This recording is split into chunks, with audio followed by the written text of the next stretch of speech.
Good evening students. Last class में बेटा हमने एपी के बारे में पढ़ा था। एपी क्या है? एक सीक्वेंस है। सीक्वेंस की डेफिनेशन बताई थी। ठीक है, उसी सीक्वेंस में से उन्हीं सीक्वेंस में से हमारी एपी ड्राइव हुई थी कि भाई एपी कौन से सीक्वेंस को एपी बोला जाता है। ठीक है, उसके बाद हमने एपी के जनरल टर्म के बारे में, कॉमन डिफरेंस के बारे में कि भी कॉमन डिफरेंस क्या था कि भी उन एपी में जो डिफरेंस आता था हर एक टर्म के बीच का, ठीक है, सक्सीडिंग का प्रीसीडिंग से जो डिफरेंस था उसको हमने कॉमन डिफरेंस का नाम दिया था। उसके बाद हमारी जनरल टर्म थी। जनरल टर्म क्या थी? A n is equal to a plus N minus one into d. हमने इसके बारे में पढ़ा था। इससे क्या है, हम इजिली फाइंड आउट कर सकते हैं अगर हमें एपी की फर्स्ट टर्म और कॉमन डिफरेंस पता है तो उस केस में हम कोई भी टर्म जैसे a9 निकाल सकते हैं, a10 निकाल सकते हैं। ठीक है, अगर हमें फर्स्ट टर्म और कॉमन डिफरेंस का पता हो। ठीक है बेटा, उसके बाद हमने क्या पढ़ना है? सम ऑफ एपी पढ़ना है। Sum of n terms of n AP. एक एपी की एन टर्म्स के सम के बारे में पढ़ना है। कैसे फाइंड आउट करेंगे? हमारे पास एक एपी है जैसे a1 a2 a3 up to so on an। ये एक सीक्वेंस है जो कौन सी है? एपी है। ठीक है, इस एपी के एन टर्म्स का सम निकालना है। उसको हमने डिनोट किया बेटा एसन से। किसे डिनोट कर दिया? एसन से। अगर मैं इसके बारे में बात करूं तो एपी की जनरल फॉर्म अगर मैं लिखूं तो फर्स्ट टर्म क्या आएगी? a1 क्या आएगा? a आएगा। a2 क्या आएगा? a plus D. उस दिन बताया था मैंने लास्ट लेक्चर में आपको a प्लस डी। a3 क्या आएगा? a plus two D and up to so on. ये आपको मैंने अभी बताया, ये क्या आएगा? a प्लस में n minus one into D. ये आपकी क्या है? जनरल फॉर्म है। एक एपी की जनरल फॉर्म ये है। ठीक है बेटा, हमें क्या निकालना है? एसन निकालना है। एसन का मतलब है सम ऑफ एन टर्म्स। एसन निकालने का फॉर्मूला है n by two into two a plus में n minus one into D. एक एपी के n टर्म्स का सम अगर आपको फाइंड आउट करना है तो हम इस रिजल्ट का यूज करेंगे n by two into two a plus में n minus one into D. D आपको पता है बेटा, डी क्या है? Common difference. डी आपका कॉमन डिफरेंस है। ए आपकी फर्स्ट टर्म होगी और एन आपको पता है कि भी आपको कितने टर्म्स का सम निकालना है, वो क्या आपका एन है।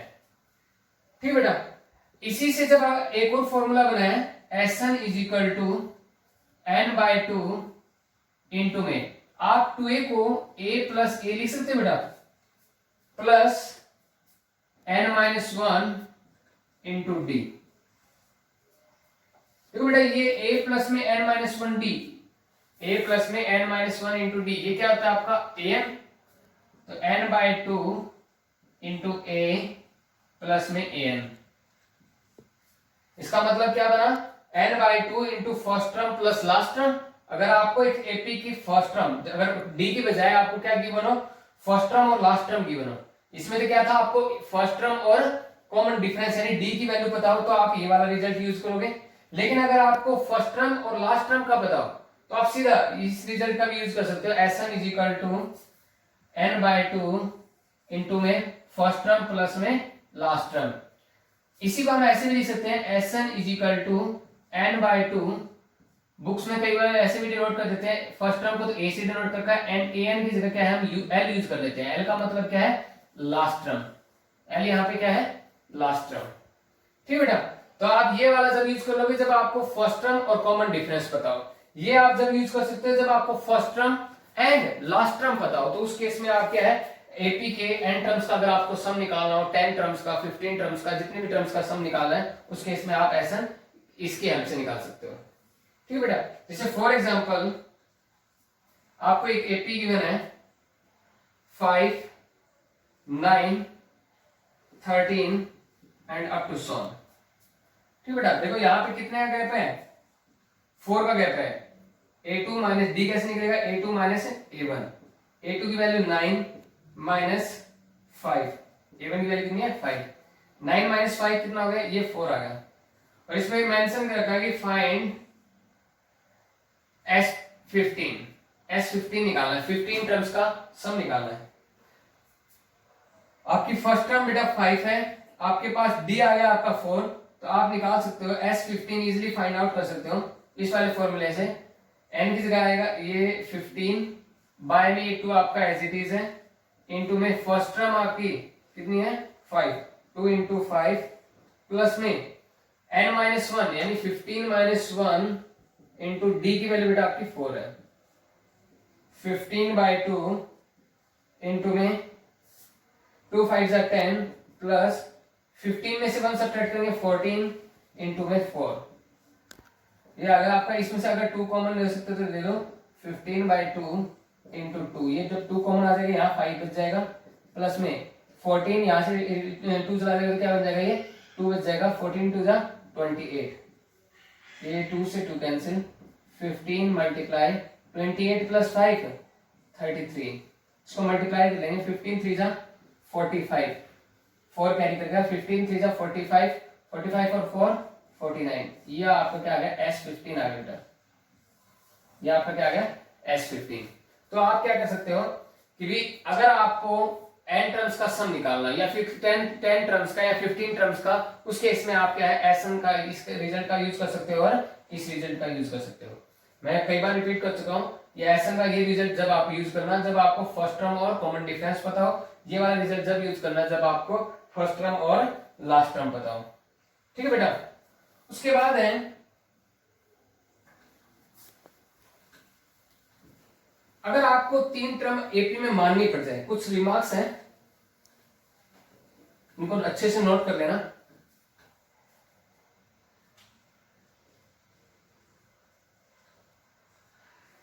आपका फर्स्ट रिमार्क ये है कि इफ 3 टर्म्स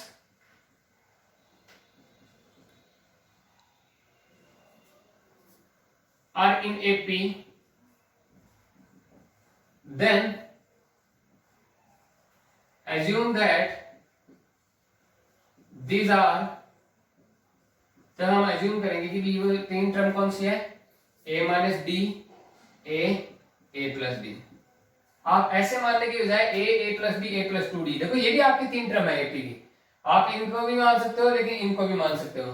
देखो इनका भी अगर डिफरेंस निकालोगे, अगर a2 में से a1 घटाओगे तो a माइनस में a माइनस डी करोगे जब आप, तो ये आपका आएगा a माइनस का a, ये माइनस माइनस प्लस हो जाएगा, प्लस का d, a से a कैंसिल d आ गया, इसमें से इसको सब्ट्रैक्ट करोगे तब भी क्या आएगा d, मींस ये 3 टर्म भी क्या है आपकी एपी में है और ये 3 टर्म भी क्या है एपी में है।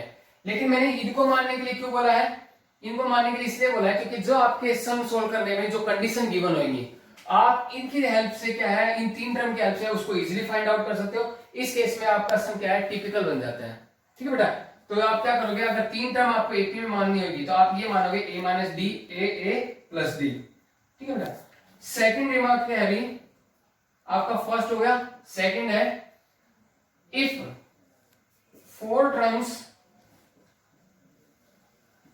are in AP, then these are a minus 3d, a minus d, a plus d, a plus 3d। जब आपको 3 की बजाय 4 टर्म एपी में मानने के लिए बोला जाए, मतलब अगर आपको कुछ सम गिवन है उसमें 4 टर्म्स के बारे में बात की जा रही है और आपको 4 टर्म एपी में माननी पड़ जाए, तो आप उस केस में क्या मानोगे, a minus 3d, a minus D, a plus D and a plus 3d। ठीक है बेटा, थर्ड नोट आपका ये है, थर्ड रिमार्क्स है if 5 terms are in AP, जैसे आपकी क्लास 11th में सॉरी 10th में इन 2 तक की, मतलब आपको 3 टर्म की माननी पड़ सकते हैं 4 टर्म, इस टाइम 5 टर्म तक का सम नहीं आता है। वैसे अगर आपका आ भी जाता है उस केस में आप क्या करोगे, 5 टर्म्स एपी में ऐसे मानोगे a minus D, a minus 2d, a minus 2d, a minus D, a plus D and a plus 2d। 5 terms को आप ऐसे मानोगे। ठीक बेटा, ये 3 रिमार्क अच्छे से नोट कर लेना बेटा, ये बहुत काम आएंगे जब आपके कुछ सम है जिनमें सोल्व करने के लिए इनका बहुत अच्छे से यूज होता है कि आप इन 3 टर्म को मानते हो तो आपका सम इजी होता है, उसके अदरवाइज आपका सम क्या है टिपिकल हो जाता है। अगर आप 3 टर्म a प्लस डी और a प्लस 2d मानते हो उसके कंपैरिजन में। ठीक है बेटा, उसके बाद है am। अरिथमेटिक मीन, ये क्या रिजल्ट है बेटा? अरिथमेटिक मीन आपने एपी के बारे में पढ़ा था, अरिथमेटिक प्रोग्रेशन। अब एएम क्या है? देखो इसी का पार्ट है एएम। एएम अरिथमेटिक मीन, ये कह रहा है कि अगर A and B are two numbers, आपको कोई दो नंबर्स गिवन है ए और बी, आपके पास कोई दो नंबर क्या है, ए एंड बी कोई दो नंबर है, और आपको ये कहा जाए कि इन दोनों के बीच की अरिथमेटिक मीन निकालो। अरिथमेटिक मीन निकालने का मतलब है एक ऐसा नंबर निकालो इन दोनों ए और बी के बीच में, इन ए और बी के बीच में एक ऐसा नंबर निकालो तो ये तीनों नंबर मिलके क्या बनाए, एक एपी बनाए। ठीक है, तो इसको क्या बोलते हैं? अरिथमेटिक मीन बोलते हैं, एएम। इसको क्या बोलते हैं? एएम बोलते हैं। फिर से रिपीट कर रहा हूं बेटा, आपको कोई दो नंबर गिवन हो ए एंड बी, अगर उन दो नंबर के बीच के अगर एएम निकालते हो आप, तो इस एएम को निकालने का मतलब है कि वो नंबर जो इन दो नंबर के साथ मिलके क्या बनाए, एक एपी बनाए, उसको क्या बोलते हैं? अरिथमेटिक मीन बोलते हैं। ये कैसे निकलेगा? AM between A and B equal होता है बेटा इन दोनों नंबर्स का सम बटे 2। जैसे फॉर एग्जांपल अगर मैं ये कहूं फाइंड एएम बिटवीन 3 एंड 5, आपको 3 और 5 के बीच का एएम निकालना है। कैसे निकालोगे?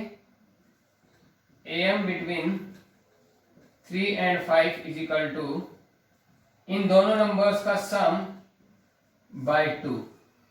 इन दोनों नंबर्स का सम आया 8 बाय 2, ये आ गया 4। देखो ये 3, ये आपकी एएम आ गई, ये आपका 5। देखो ये तीनों नंबर मिलकर क्या बनाने लग रहे हैं कि एपी बनाने लग रहे हैं।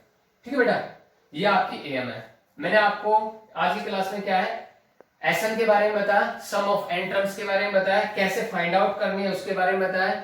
उसके बाद ये मैंने 3 रिमार्क्स के बारे में बताया, जिसकी हेल्प से क्या है हम कई क्वेश्चंस जिसमें हमको 3 टर्म एपी में माननी पड़ेगी, या फिर 4 टर्म एपी में मानते हैं, फिर 5 टर्म एपी में मानते हैं, तो उनको कैसे माना जाएगा, और आपको एएम के बारे में बताया। ठीक है बेटा, इसके रिगार्डिंग एपी के जितने और क्वेश्चंस हैं, ठीक है, उनको हम क्या है अगले लेक्चर के अंदर या फिर अगले वीडियो के अंदर पढ़ेंगे। ठीक है बेटा, तो यहां तक का आज का है आपका ये क्लास है। ओके।